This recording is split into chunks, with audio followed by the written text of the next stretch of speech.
નમસ્કાર વિદ્યાર્થી મિત્રો, ઘરશાળા બુનિયાદી સંસ્થા સંચાલિત યુટ્યુબ ચેનલમાં ફરીને આપ સૌનું સ્વાગત છે। આજે આપણે પાઠ 7 પ્રાદેશિક સંસ્કૃતિનું ઘડતર જેમાં ભાગ 1નો અભ્યાસ કરીશું। પરંતુ સૌપ્રથમ મિત્રો આપણે પહેલાં આજના જે એકમ છે જેને આપણે શીખવા જઈ રહ્યા છીએ તેનું પ્રકરણ સાર શું છે, સમગ્ર પ્રકરણ દરમિયાન આપણે જે કંઈ શીખવાનું છે તેના વિશે ટૂંકમાં સમજૂતી મેળવી લઈએ।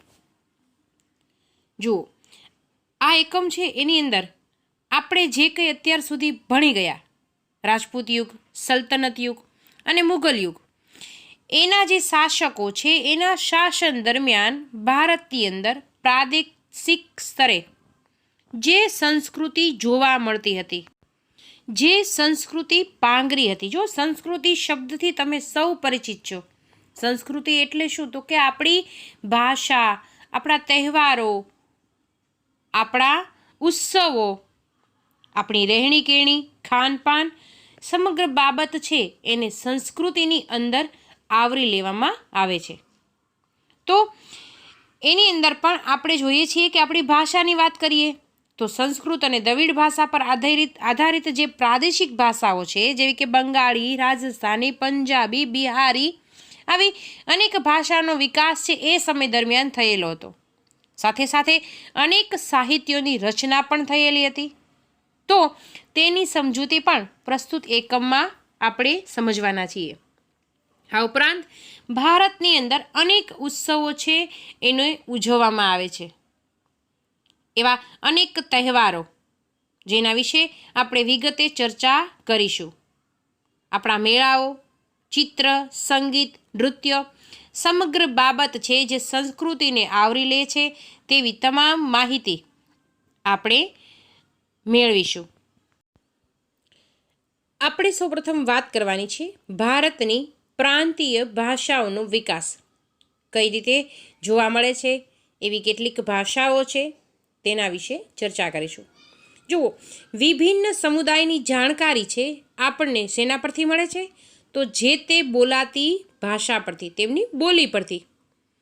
જેમ કે ગુજરાતી બોલનાર છે એ ગુજરાતના હોય એવું આપણે માની લઈએ છીએ, મરાઠી બોલનાર છે એ ક્યાંના હોય? તો કે મહારાષ્ટ્રના। તો આ જ રીતે ભાષાની સાથે સાથે મિત્રો જે તે પ્રદેશના રિવાજો, ખાનપાન, વસ્ત્ર પરિધાન એટલે કે તેઓનો પહેરવેશ છે એ પણ જોવા મળે છે। કાવ્ય, નૃત્ય, સંગીત અને ચિત્રકલા જોવા મળે છે। જુઓ, જે તે રાજ્ય અનુસાર તમે ખ્યાલ છે કે દરેક રાજ્યના નૃત્ય છે એ અલગ અલગ છે કે જેણે પોતાનું સ્થાન ધરાવેલું છે। દાખલા તરીકે આપણે વાત કરીએ તો ગુજરાતમાં શું છે? તો કે ગરબા, પંજાબમાં ભાંગડા, આની આપણે અગાઉ સમજૂતી મેળવી ચૂક્યા છે। તો આ રીતે જુદા જુદા વિસ્તારોની જુદી જુદી સ્થાનિક સંસ્કૃતિઓ, જેને આપણે ત્યાંની દેશી સંસ્કૃતિઓ કહીએ છીએ, અને તે આપણા દેશમાં જોવા મળે છે। આ બધી સંસ્કૃતિઓ વચ્ચેથી સદીઓથી આદાન પ્રદાન થતું રહ્યું છે, અને છતાં પણ કેટલાક વિસ્તારોની પરંપરાઓ આજ સુધી અંકબંધ જોવા મળે છે। ભારતમાં પ્રાંતીય ભાષાનો વિકાસ આપણે જોઈએ છીએ ત્યારે મલયાલમ, બંગાળી અને ગુજરાતી વિશે આપણે ચર્ચા કરીશું। એમાંથી આપણે હવે પછી સૌપ્રથમ મલયાલમ વિશે જાણીશું। જુઓ, 9મી સદીમાં સ્થાપવામાં આવેલ મહોદયપુરમનું ચેર રાજ્ય જે હાલના કેરળનો એક ભાગ હતો। કયું રાજ્ય? તો કે ચેર રાજ્ય। હવે કેરળની સંસ્કૃતિને તેની ભાષા મલયાલમ સાથે જોડતા આ સંસ્કૃતિ છે એ મલયાલમ સંસ્કૃતિ તરીકે ઓળખાય છે। જુઓ, કેરળની સંસ્કૃતિને મલયાલમ ભાષા સાથે જોડેલી છે અને માટે જ આ સંસ્કૃતિ છે એ મલયાલમ સંસ્કૃતિ તરીકે ઓળખાય છે। મલયાલમ ભાષા કેરળમાં બોલાતી મુખ્ય ભાષા છે. તમને એક વાક્યના પ્રશ્નમાં, ખાલી જગ્યામાં, MCQમાં દરેકમાં આવા પ્રશ્નો પૂછાઈ શકે છે કે મલયાલમ ભાષા છે ક્યાંની છે? તો તમે કહી શકો છો કે મલયાલમ ભાષા છે કેરળમાં બોલાતી ભાષા છે. અને આ જે ભાષા છે એમાં પણ સંસ્કૃતનો ઘણો પ્રભાવ જોવા મળે છે. ખાસ કરીને 14મી સદીમાં વ્યાકરણ અને કાવ્યશાસ્ત્ર પર લખાયેલ લીલાતી કલમ ગ્રંથ મણિપ્રવાલમ શૈલીમાં લખાયો હતો. આ ખાસ યાદ રાખજો. લીલાતી કલમ કઈ ભાષામાં લખાયેલો હતો? કઈ શૈલીમાં લખાયેલો હતો? તો મણિપ્રવાલમ શૈલીમાં લખાયેલો હતો. ત્યારબાદ બંગાળી ભાષાની આપણે વાત કરીએ. બંગાળી ભાષાનો ઉદ્ભવ છે એ પણ સંસ્કૃત ભાષામાંથી થયો છે એવું માનવામાં આવે છે. 15મી સદી સુધીમાં ઉપભાષાઓ તથા બોલીઓ મળી અને એક સામાન્ય સાહિત્યિક ભાષાનું સ્વરૂપ છે એ ધારણ કર્યું. કઈ સદીમાં? 15મી સદીમાં. અને આ જે ભાષાનું સ્વરૂપ ધારણ થયું એમાં પશ્ચિમ બંગાળની બોલચાલની ભાષા છે એ બની. ત્યાંની જનજાતીય ભાષાઓ પસીરિયન એટલે કે ફારસી ભાષા અને ભારતમાં અંગ્રેજ જે શાસન છે ત્યારથી શરૂઆત બંગાળથી થતાં ત્યાં યુરોપિયન ભાષાઓનો બંગાળી ભાષા પર પ્રભાવ જોવા મળે છે. એટલે આપણે એવું કહી શકાય કે પ્રારંભિક બંગાળી જે સાહિત્ય છે એને બે ભાગમાં વહેંચેલું હતું. એક તો સંસ્કૃતથી પ્રભાવિત અને સ્વતંત્ર. પ્રથમ ભાગમાં સંસ્કૃત મહાકાવ્યોનો અનુવાદ અને બીજા ભાગમાં નાથ સાહિત્યનો સમાવેશ થાય છે. જો બંગાળી ભાષા છે એને જે બે ભાગમાં વહેંચી છે સાહિત્યની, એમાં સંસ્કૃતથી જે પ્રભાવિત બંગાળી સાહિત્ય છે એમાં રામાયણ અને મહાકાવ્યોનો અનુવાદ છે એને સમાવી શકાય. અને યુરોપિયન ભાષાથી જે પ્રભાવિત છે એમાં આપણે નાથ સાહિત્યનો સમાવેશ છે એ કરી શકીએ. ત્યારબાદ આપણે વાત કરવાની છે આપણી માતૃભાષા ગુજરાતી. ભારત છે એ અનેક ભાષાઓ અને બોલીઓ સાથે સંકળાયેલું રાષ્ટ્ર છે. અને પ્રાચીન કાળે ભારતની અંદર સંસ્કૃત, પ્રાકૃત, તમિલ જેવી ભાષાઓનું ચલણ હતું. જો સંસ્કૃત છે આપણી વૈદિક ભાષા છે, હિન્દી છે આપણી રાષ્ટ્રભાષા છે અને ગુજરાતી છે એ આપણી માતૃભાષા છે. હવે સમય જતાં તેમાંથી અનેક પ્રાદેશિક ભાષાઓનો વિકાસ થાય છે. પ્રાદેશિક રાજ્યોની સ્થાપના થઈ એ પ્રમાણે પ્રાદેશિક ભાષાઓના વિકાસમાં પણ અલગ અલગ વિવિધતા તમને જોવા મળી. અને સંસ્કૃતમાંથી તેમજ દક્ષિણ ભારતના તમિલમાંથી ઘણી ભાષાઓનો જન્મ થયો. 8મી સદીથી પ્રાદેશિક ભાષાઓના વિકાસમાં વેગ આવ્યો અને અલગ અલગ ભાષાનું, અલગ અલગ બોલીનું સ્થાન જોવા મળ્યું. જેમ કે હિન્દી, ખડી બોલી, અવધી, બંગાળી, ગુજરાતી, મરાઠી, મલયાલી, તેલુગુ અને કન્નડ ભાષાઓ વિકસી. ઈસવીસન 10મી અને 11મી સદીમાં સંસ્કૃત, પ્રાકૃત અપભ્રંશમાંથી ગુજરાતી ભાષાનો વિકાસ થયો. જો ગુજરાતી ભાષાનો વિકાસ કઈ રીતે થયો? તો તમે એવું કહી શકો કે ઈસવીસન 10મી અને 11મી સદીમાં સંસ્કૃત અને પ્રાકૃતના અપભ્રંશમાંથી ગુજરાતી ભાષાનો વિકાસ થયો. અપભ્રંશ ગુજરાતી ભાષાની જનની છે અને આચાર્ય હેમચંદ્રાચાર્ય અપભ્રંશની ભાષાની જ શરૂઆત થઈ હતી. સંસ્કૃત, પ્રાકૃત, અપભ્રંશ ભાષા પછી ગુજરાતી ભાષાનો વિકાસ થયો અને ગુજરાતી માટેનો સાહિત્ય યુગ કોણ છે? તો કે નરસિંહ મહેતાના હાથે વિકસેલો છે. આપણે સૌ નરસિંહ મહેતાને જાણીએ છીએ. આપણે અગાઉના એકમમાં જ, અગાઉના વિડીયોમાં જે અભ્યાસ કર્યો તેની અંદર આપણા અનેક સંતોથી પરિચિત બન્યા હતા. નરસિંહ મહેતાથી, તેમની વિગતથી આપણે માહિતગાર બન્યા હતા. તો ગુજરાતી માટે જ કહી શકાય તેવો નવો સાહિત્ય યુગ એટલે કે નરસિંહ મહેતાના હાથે વિકસેલો, કે જેના નવા યુગના સૂત્રધાર તરીકે નરસિંહ મહેતા પણ જોવા મળતા, મીરાબાઈ પણ જોવા મળતા અને ભાલણ છે એ જોવા મળતા. આ ત્રણેય ભક્તિ સાહિત્યના વિકાસ સાથે ગુજરાતી ભાષાનો વિકાસ કરવામાં આગળ પડતા હતા. તેઓનું આગળ પડતું સ્થાન છે જોવા મળતું હતું. નરસિંહ મહેતાએ શામળદાસના વિવાહ, કુંવરબાઈનું મામેરું, હુંડી, સુદામા ચરિત્ર, દાણલીલા જેવી અનેક કૃતિઓની રચના કરી હતી. આ પણ ખાસ યાદ રાખજો, નરસિંહ મહેતાએ કરેલી કૃતિઓની રચના જણાવો તો તમે તમામ નોંધ છે એને લખી શકો છો. મીરાબાઈ તો કૃષ્ણ ભક્ત પ્રત્યે અનન્ય પ્રેમ ધરાવતા હતા, તો એમણે પણ કૃષ્ણ ભક્તિને કેન્દ્રમાં રાખીને ઘણા પદો રચેલા છે. ભાલણે સૌ પ્રથમ પોતાની રચનાઓમાં ગુજરાતી ભાષા માટે ગુર્જર ભાષાની સંજ્ઞા આપી હતી. તેઓ પાટણના મોઢ બ્રાહ્મણ હતા. જો ભાલણ શબ્દથી આપ સૌ પહેલી વહેલા પરિચિત બનતા હશો, કારણ કે ભાલણ શબ્દ તમે સૌ પ્રથમ વાર સાંભળતા હશો. નરસિંહ મહેતાના ભજનો છે, મીરાબાઈના પદો છે, તમે અનેક વાર સાંભળેલા પણ હશે, કદાચ તમારામાંથી કોઈએ ગાયેલા પણ હશે. તો ભાલણ છે એ પાટણના મોઢ બ્રાહ્મણ હતા અને તેમણે આખ્યાનના પિતા તરીકે ઓળખવામાં આવતા. ભાલણને આખ્યાનના પિતા તરીકે ઓળખાતા. તેમની કૃતિઓની પણ વાત જો કરવામાં આવે તો ધ્રુવાખ્યાન, મુરગી આખ્યાન, શિવ ભેલડી સંવાદ, અનેક આવા આખ્યાનો છે, એમના સંવાદો છે, જે એમની માટે અને આપણા સૌ માટે આજે સંસ્કૃતિના ભાગરૂપ બની ગયા છે. આ તો આપણે વાત કરી ભાષાઓના વિકાસની. હવે આપણે આ જ રીતે જોવાનું છે કે ભારતની અંદર કેટલા ઉત્સવો ઉજવાય છે. જગન્નાથજી રથયાત્રા, અષાઢી બીજ, હોળી.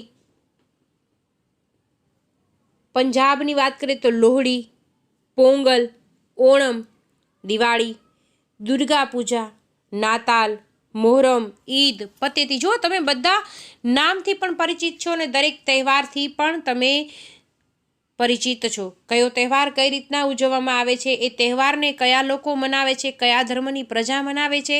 કારણ કે ભારત છે બિન સાંપ્રદાયિક દેશ છે અને માટે જ ભારતના દરેક ઉજવાતા ઉત્સવોને દરેક લોકો સંપીને ઉજવે છે. હવે એવો જ તહેવાર સૌપ્રથમ આપણે તહેવારની વાત કરવા જઈએ, ઉત્સવોની વાત કરવા જઈ રહ્યા છીએ, ત્યારે સૌપ્રથમ જગન્નાથ રથયાત્રા વિશે જાણીએ. જગન્નાથજીની રથયાત્રા છે ક્યાંથી નીકળે છે તો કે ઓરિસ્સામાં. ઓરિસ્સામાં તેની ખૂબ ધામધૂમપૂર્વક ઉજવણી છે કરવામાં આવે છે.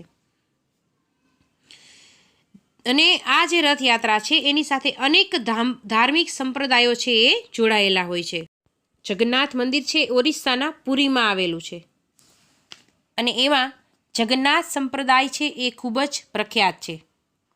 જગન્નાથના અર્થ છે વિશ્વનો માલિક, જગતનો નાથ, અને જે વિષ્ણુ શબ્દનો સમાનાર્થી છે.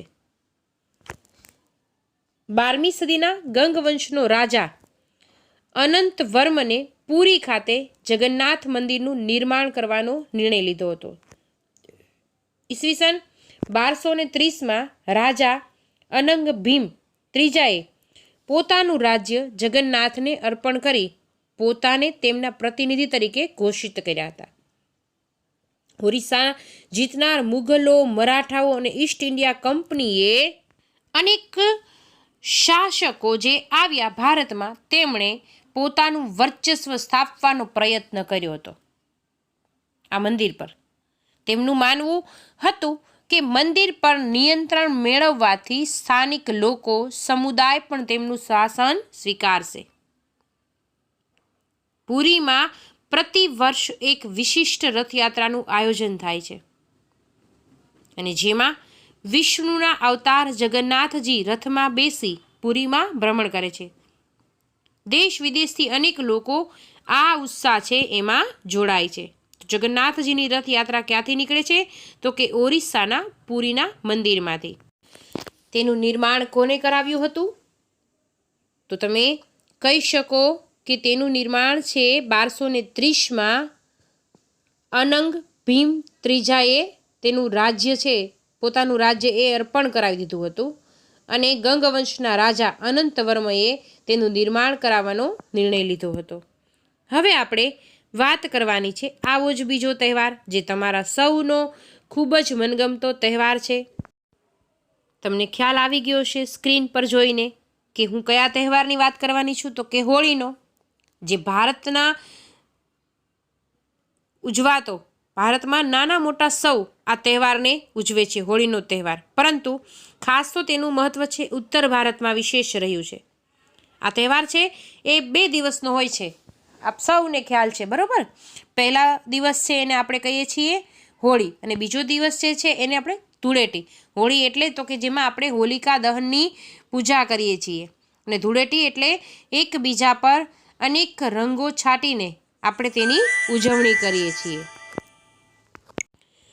એવું કહેવાય છે કે આ દિવસને આસુરી શક્તિ પર સાત્વિક શક્તિના વિજય તરીકે પણ ઉજવવામાં આવે છે. હોળી માટેની આખી જે વાર્તા છે પ્રહલાદની, એ તમે સૌએ સાંભળેલી છે. તો આ દિવસે સાંજના સમયે હોળીનું પૂજન કરી હોળી પ્રગટાવવામાં આવે છે, અને ધૂળેટીના દિવસે એકબીજા પર રંગો છાંટીને ઉજવણી કરવામાં આવે છે. હવે આપણે વાત કરવાની છે લઠ્ઠમાર હોળી, બરસાનાની. આ જે હોળી છે તે બરસાનામાં ઉત્તર પ્રદેશમાં ઉજવાય છે, અને એ ઉજવાતી હોળીને લઠ્ઠમાર હોળી તરીકે ઓળખવામાં આવે છે. બરસાનામાં રાધાજીનું જન્મસ્થાન છે. બરસાના છે ક્યાં, શું છે ત્યાં આગળ, તો કે રાધાજીનું જન્મસ્થાન છે, અને શ્રી કૃષ્ણની ભૂમિ છે, નંદગામ. ત્યાંના પુરુષો બરસાનાની સ્ત્રીઓ સાથે હોળી રમવા આવે છે, અને રાધાજીની મંદિર પર ધજા ચડાવવાનો પ્રયત્ન કરે છે.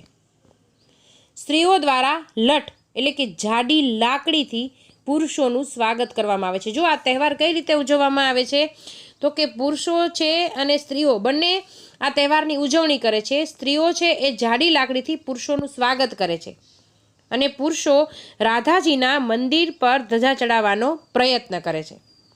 તેથી આ જે હોળી છે એને લઠ્ઠમાર હોળી તરીકે ઓળખવામાં આવે છે. તમે સ્ક્રીન પર તેને જોઈ શકો છો. તો વિદ્યાર્થી મિત્રો, આજના વિડીયોમાં આપણે પાઠ 7માં ભાગ 1ની અંદર સૌ પ્રથમ તો ભારતમાં જે બોલાતી પ્રાદેશિક ભાષાઓ છે એનો વિકાસ કઈ રીતના થયો તેના વિશે સમજૂતી મેળવી. ત્યારબાદ ભારતના અનેક ઉત્સવોથી પરિચિત બની જગન્નાથજીની રથયાત્રા, હોળી, લઠ્ઠમાર હોળી જેવા અનેક ઉત્સવો વિશે આપણે જાણ્યું. તો તમે દરેક મુદ્દાઓને સમજવાનો પ્રયત્ન કરશો, પાઠ્યપુસ્તકનું વાંચન કરશો, અને જરૂરી નોંધ છે એને કરતા રહેજો.